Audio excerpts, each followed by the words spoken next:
일상에 바쁜 여러분들을 대신해서 지식과 인사이트를 정리해드리는 매일 독서 매일 인사이트입니다. 오늘은 운명 상담가이자 작가인 이서윤 작가의 오래된 비밀, 이 책에 대해서 한번 살펴보도록 하겠습니다. 우리 더 해빙이란 책 기존에 살펴본 적이 있는데 더 해빙을 다룰 때 이서윤 작가의 홈페이지를 한번 방문을 해봤거든요. 근데 들어가 보니까 무슨 패션 모델처럼 사진을 이렇게 찍어 놓고 좀 이상하더라고요. 아니, 운명 상담을 하시는 분이 저렇게 패션 모델처럼 이렇게 사진을 찍어 놨을까. 그래서 이게 어떤 고가의 컨설팅, 운명 컨설팅을 유도하기 위한, 영업하기 위한 그런 의심도 들었거든요. 약간의 모호한 감정을 갖고 있었는데 이 오래된 비밀, 운명에 대해서, 운에 대해서 다루고 있는 책이라서 흥미가 있어서 읽어봤는데, 이 책을 읽으면서 말끔히 좀 생각이 정리가 되는 것 같아요. 그래서 이서윤 작가, 운명 상담가는 상당한 수준의 지혜를 갖고 있는 그런 분이 아닌가,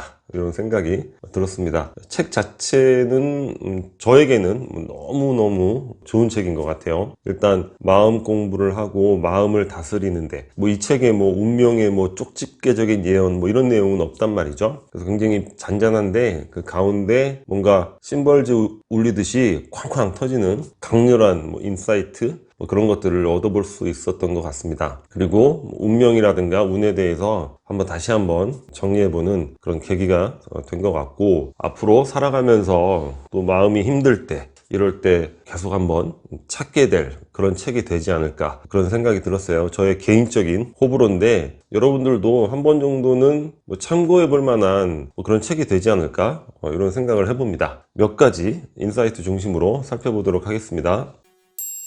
일단 운명이라는 게 있는가 존재하는가 이런 부분인데, 운명이 있는가 없는가 이런 것은 개념 자체가 무의미하다, 이런 생각을 해보게 됐습니다. 왜냐면 운명이라는 게 있다고 하면 있는 거고 없다고 하면 없는 거죠. 예를 들어서 나는 노력으로 성공했다, 그러면 그 노력을 하게 된 어떤 동인이 있을 거 아니에요? 그런 거조차 운명으로 프로그래밍화 원래 돼 있던 거야. 이렇게 따지면 다 운명인 거고. 그러니까 굉장히 주관적이고 상대적인 개념이기 때문에 운명이 있고 없고 이런 거 자체를 생각하는 거는 굉장히 무의미하다, 이렇게 정리를 해봤고, 운명을 알고자 하는 방법이 여러 가지가 있잖아요. 일단 우리가 대표적으로 많이 사용하는 게 사주 8글자, 그러니까 사주 8자라고 하는데, 그거를 이렇게 분석해가지고 운명의 데이터를 읽어내는 그런 방식이 있고, 서양 같은 경우에는 점성술, 별자리라든가 타로 이런 게 있는데, 이 운명을 알고자 하는 방법은 좀 헛되다, 이렇게 정리를 한번 해봤습니다. 기존에 내려오던 데이터 자체가 신빙성이 있고 없고를 떠나서 그런 것들을 읽어내는 인간의 능력, 역술가라든가 그 한계가 너무 명확한 것 같아요. 그래서 어디 가서 사주를 보고 누구 말 듣고, 신기 있다고 해서 누구 말 듣고 이게 이렇게 되는구나, 이제까지 살아오면서 몇 번 경험을 해봤지만 맞은 적 한 번도 없었고 그런 거 무가치하다, 또 이 책을 통해서 한번 정리를 해보게 됐습니다. 그리고 운명이라는 거는 만들어가는 것이다, 이렇게 생각을 했죠. 왜냐, 운명이 아까 있고 없고 이거 주관적 상대적이니까 의미가 없다고 했잖아요. 그러니까 이것도 생각 나름인데, 자, 운명은 만들어가는 것이다, 이렇게 생각을 하는 것이 훨씬 더 삶을 살아가는데 유리한 방법이다, 이런 생각을 했습니다. 그리고 과거부터 내려오는 이 개념어, 운명을 우리가 지칭하는 개념어에 어떻게 됩니까? 운명, 운자가 뭐죠? 움직이다 할 때 운자잖아요. 그러니까 항상 변한다는 의미고, 또 미래치기에 쓰이는 책이 주역이 있죠. 주역 자체가 뭐죠? 역 자체가 변하다, 바꾸다, 이런 역이잖아요. 그래서 주역을 서양어로 번역했을 때 책 제목이 어떻게 바뀌냐면 The Book of Change, 이렇게 바뀐단 말이죠. 그런 측면으로 봤을 때도, 자, 운명이라는 거는 고정적인 것이 아니라 계속 변해가는 것이고, 우리는 그 과정에서 운명을 얼마든지 만들어갈 수 있다, 이렇게 정리하는 게 낫지 않을까, 이렇게 생각을 해봤습니다.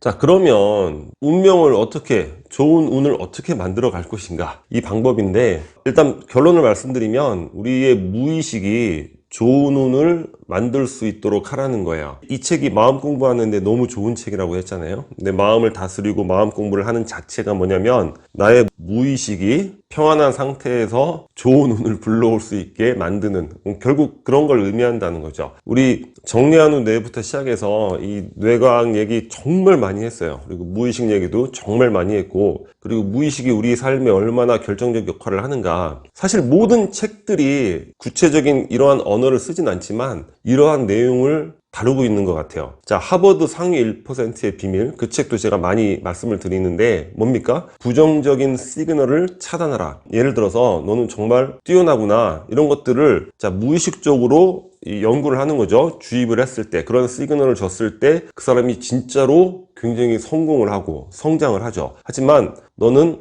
예를 들어서 흑인이야, 수학을 못할 거야, 이렇게 되면 그런 거 없이는 나름 좋은 성적을 받는 사람도 그런 부정적인 시그널로 굉장히 낮은 점수를 받는 거, 블링크에서 이런 얘기 나왔던 것 같은데 굉장히 많죠. 그래서 부정적인 신호를 차단하라. 이게 뭡니까? 너의 무의식에 부정적인 의식이 프로그래밍화 되는 거를 차단하라는 거예요. 그리고 최근에 조던 피터슨 교수의 12가지 인생의 법칙, 1번 법칙이 뭐죠? 어깨를 펴고 당당하게 걸어라, 이런 얘기죠. 바닥까지 예를 들면서 우리 자연이 진화하는 과정에서 우리 뇌에는 서열 계산기가 있다는 거예요. 그래서 바닥까지도 그렇게 3억 5천만 년을 살아왔다는 거 아니에요. 그러니까 여러분들이 어깨를 쭈그리고 가면은 뇌 속에, 무의식 속에 서열 계산기가 나를 깔보게 된다는 거예요. 다른 사람도 나를 깔보게 된다는 것이고, 그러면 그들의 언어뿐만 아니라 눈짓, 몸짓, 표정, 행위, 이런 것들이 또 나의 무의식에 영향을 준다는 거죠. 그러니까 내 무의식이 어떻게 프로그래밍화가 되냐면 너의 서열은 낮아. 그러니까 너는 이런 행운을 감당할 수가 없어. 운이 봐도. 뭐 이렇게 된다는 거예요. 그러니까 이 무의식은 결국에 우리 운명의 프로그래밍이 되는 공간이고,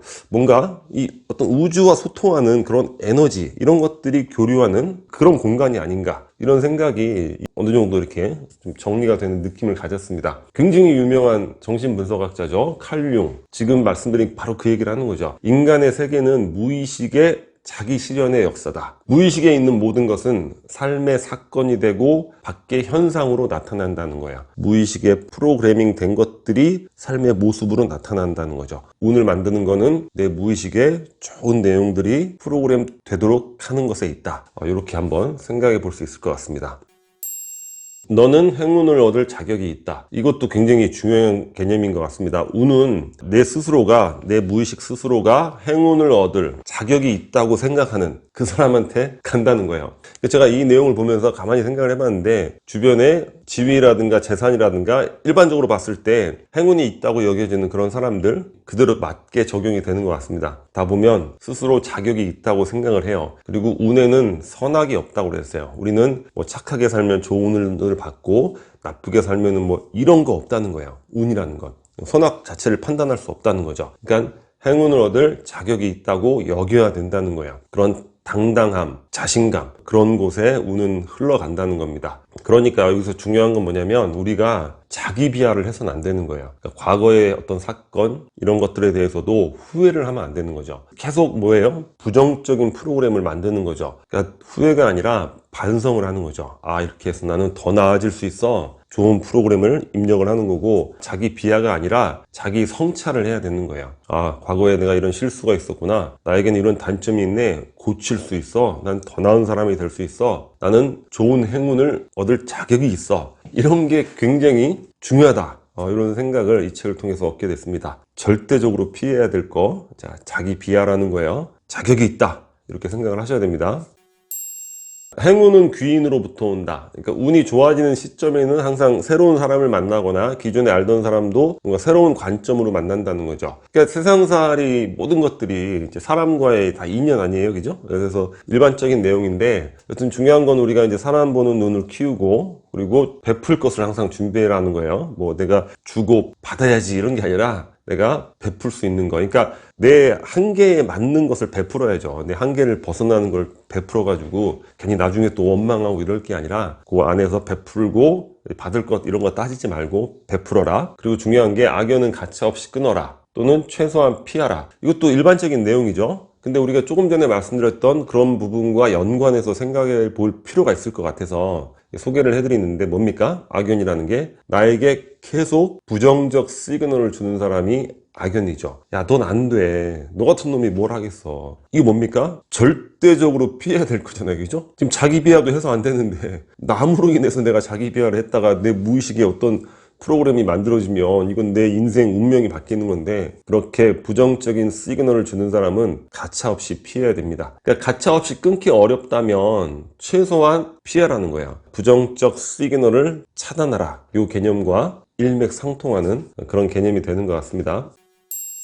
아까 말씀드렸던 바로 그 내용인데 좀 크게 한번 정리를 해볼게요. 자, 행운을 누릴 자격이 있다. 어떤 사람만? 자기를 사랑하는 사람. 사랑하는데 뭐까지 사랑해야 되냐? 나의 단점과 약점까지 포함해서 사랑을 해야 된다는 거예요. 자, 5가지입니다. 1번, 스스로 완벽한 사람이 아니라는 걸 인정해야 된다는 거예요. 이걸 인정하지 못하면 완벽을 설정해 놓고 끊임없이 또 자기 비하를 하잖아요. 부정적인 프로그램이 되는 거죠. 2번, 단점을 인정하고 부끄러워하지 않아야 된다는 거예요. 이 작가가 그런 얘기를 하고 있는데, 이 세상에 단점이 없는 사람은 단 한 명도 없다는 거예요. 그런 인간은 존재할 수가 없죠. 그렇게 어떻게 존재를 하겠습니까? 괜히 우리가 쓸데없이 어떤 타인을 단점이 없을 것 같이 설정을 해놓고 자기를 괴롭힐 뿐이라는 거지, 단점 없는 사람 없다는 거예요. 자, 중요한 건 뭡니까? 부끄러워하지 않아야 됩니다. 부정적인 입력, 시그널 주시면 안 된다는 거예요. 3번째는 우리가 뭐 늘 말씀드리지만 인생에서 가장 중요한 거죠. 남과 나를 비교하면 안 됩니다. 비교하지 말아야 되고, 4번은 남의 단점에 대한 지적과 비난을 거두어야 합니다.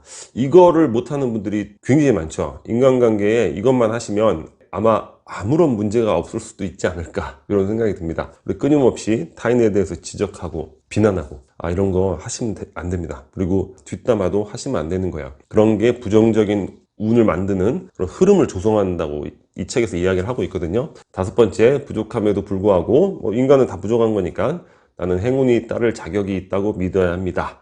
아까 2번째 말씀드린 거 연장선인데 이렇게 5가지로 정리를 해봤고, 우리가 항상 어떻게 보면 매일매일 한 번씩 읽어보면서 마음을 다스려 봐야 될 아주 좋은 내용이 아닐까, 이런 생각이 듭니다. 행불행의 기준입니다. 작가가 4만 명의 데이터를 분석했다고 했는데, 근데 작가가 이야기하는 게 뭐냐면 모든 것이 성취되는 그런 행운을 타고난 사람 절대 없다는 거예요. 그리고 모든 욕망이 좌절되는 그런 아주 지독한 불운을 타고나는 사람 절대 없대요. 근데 도대체 인간들이 왜 이렇게 다들 불행하다고 여기게 될까? 이 불행하다고 느끼는 원인이 뭘까? 이게 뭐냐면, 남과 비교해서 내가 비교해서 잘나면 행복하고 거기서 못나면 불행하다고 생각하는 그런 의식이 문제라는 거죠. 행불행은 감정의 문제일 뿐인데 평가의 기준이 타인이 되니까 이건 끊임없이 불행한 삶을 살 수밖에 없다는 거예요. 왜냐? 내가 남들보다 아무리 잘나도 결국 나보다 잘난 사람은 항상 존재하잖아요. 이건 없을 수가 없죠. 모든 부분에 있어가지고. 그래서 행불행의 평가 기준은 세상이 아니라 자기 자신이어야 한다는 거죠. 그리고 운이 좋은 사람은 다른 사람이 성공을 향해 달리는 모습을 보면서 괴로워하지 않는다는 거예요. 우리 누가 주변에서 주식 부자, 부동산 부자 보면은 속상하고 불행하게 느끼고 발버둥 치고 나도 어떻게 해야 되는데 괴로워하고. 근데 운이 좋은 사람들은 절대 그런 게 없다는 겁니다. 다른 사람에 대한 이런 관심이 없죠. 나에게는 나만의 운명이 있고, 그리고 나만의 운명이 항상 행운과 함께 있다고 믿는 것, 그리고 나만의 운명 그 방식으로 삶을 즐기는 것, 이런 사람들에게 좋은 운이 간다는 거예요. 공자가 그런 얘기를 했잖아요. 호의호식하고 하여튼 창고에 재물이 많고 이런 것들이 나에게는 부운, 뜬구름 같은 것이다. 나에게 주어진 운명의 영역이 다른 곳에 존재를 하는데 타인의 모습을 보고서 내가 거기에 영향을 받을 이유가 전혀 없는 거죠. 그런 관점에 대해서 우리가 한번 생각해 볼 필요가 있다는 거야. 타인이 기준이 아니라 자기 자신이 기준이어야 하고, 그리고 나에게 부여된 운명의 틀이 무엇인가, 이런 것들을 생각하고, 그리고 그것들이 좋은 운과 함께 한다는 걸 믿고 그 안에서 그 방식으로 내가 내 삶을 즐기는 것. 행불행의 기준을 자기 운명, 자기 관점에 둔다면 어떠한 시련 속에서도 즐거움은 가질 수 있다는 거죠. 그런 것들이 또 좋은 운을 만들어내는 것이고, 이렇게 한번 정리를 해봤습니다.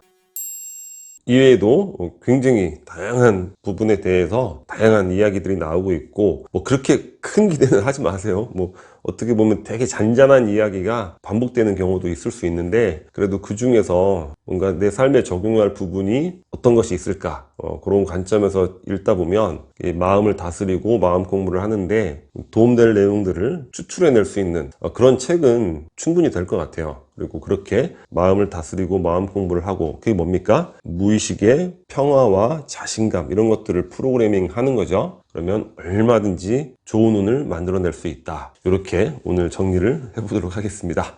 오늘 영상은 여기서 마치도록 하겠습니다. 이 캐릭터처가 구독 버튼이고요. 구독과 좋아요 많이 부탁드리겠습니다. 감사합니다.